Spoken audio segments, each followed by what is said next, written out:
Hey everybody, welcome to Critical Flick. I'm back to talk about Zero Dark 30, as previously stated, directed by Kathryn Bigelow, stars Jessica Chastain, and a TV show favorite actor of mine. I like Kyle Chandler a lot. I think he's really good.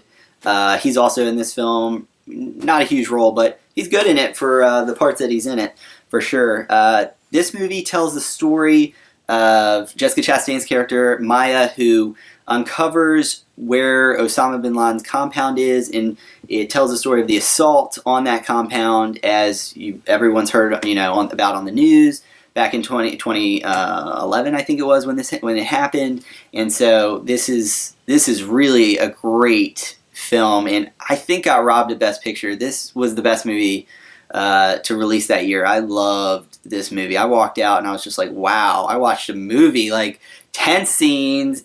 It's a long movie, but it didn't feel long. I was into it. I was engrossed. It's great film. So I'm going to go on my pros here. So my pros here, Jessica Chastain's acting is phenomenal. This is really the film that I watched where I noticed her. I was like, holy cow, like she is great. She nails everything she's trying to do. I love her subtlety in the performance in many of the scenes. I think it works incredibly well.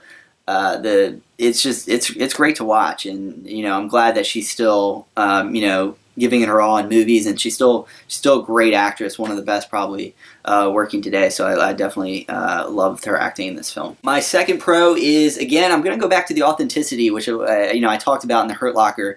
Again, Kathryn Bigelow went to the Middle East to film parts of this film, and you can feel it. It feels more authentic. You can tell that they weren't just in a studio lot or something like that, and I appreciate that. I'm going to bring up another film here, and I liked the film. I didn't love it, but I liked it. American Sniper. You can tell, if you look it up, they shot in Los Angeles, and when I was watching, I was like, they're not really in the Middle East, are they? Guess what? I looked it up afterwards. Some of those sequences definitely were nowhere near the Middle East, and I get it. Middle East is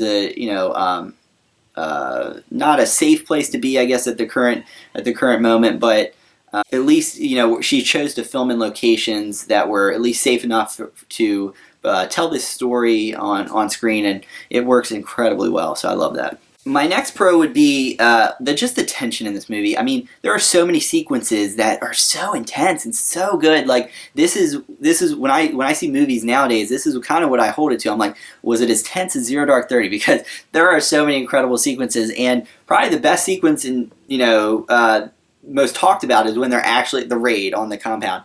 I won't spoil it. I mean, it's in the news, and you probably already seen the movie, but it's incredible stuff. I was on the edge of my seat. I knew it was going to happen, and I was still engrossed. It was great. So I definitely loved the tense scenes in this film. It's great stuff. I love it. So now on, I guess my only con for the movie would be that it kind of just moves along, since it's telling the story from a long period of time. It kind of has to move along and jump around a little bit, and I think that it does take away from a little bit of the character development in this film. I do still think that Jessica Chastain's character is developed enough that you're on board with her and the rest of the cast in the film, but I would have liked to have seen more character development a little bit. And I know this movie's long, so I don't even know how you do it, but it definitely is something that I would have preferred. But again, I still love this movie, so I'm really nitpicking here, to be honest. Now, I can't do this review without talking about the controversy that kind of surrounded this film. If you kind of paid attention around the time it came out, you know what I'm talking about. It was the torture sequence in this movie or scene, and if it's a spoiler, I'm sorry, but it was something that actually happened, early 2000s into the war. We did torture for intelligence, and we wanted to find out information, and the movie has a sequence in it or scene where there is torture used. The controversy comes into where whether or not the torture led to actionable intelligence, and that's really where the controversy lies. A lot of people say that torture doesn't work. Some people say it does, and critics, and I don't mean like film critics. I just mean critics of the film who didn't like that aspect. They thought that it portrayed torture in a way that was successful and provided it actionable intelligence.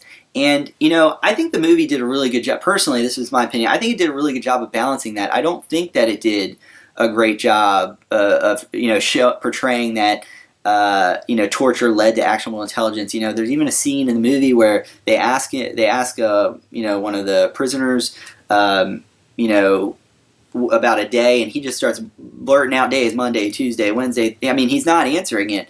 And later there is a scene where she gains something from it, but it's really not. It's not in the. I don't think Kathryn Bigelow's intention wasn't to portray torture in a way. She was trying to tell a story, and this just happened to be part of the story. She wanted to tell this incredible story about how this long manhunt to find the number one terrorist in the world, Osama Bin Laden, and I think it works. I get people's criticism of the torture, and if you don't like it, that I totally get it. I'm not saying that you're wrong or I'm even right. I'm just the way I watched it. All I can speak for is what I saw, and I didn't think that it portrayed it in that way at all. Overall, I'm going to give this movie a 9.5 out of 10. I think it's an exceptional film. I really love it. It should have won Best Picture the year it came out, and yeah, I mean, there's not much more to say. Definitely watch this movie. Definitely watch both of these movies. I mean, Kathryn Bigelow is a fantastic director, and I'm really excited for Detroit. So come back for our Detroit review. I don't know if I'll be covering, but one of us will be covering it. And let me know what you thought in the comments below. Like and subscribe to the video, and we'll see you next time. See you guys. Bye bye.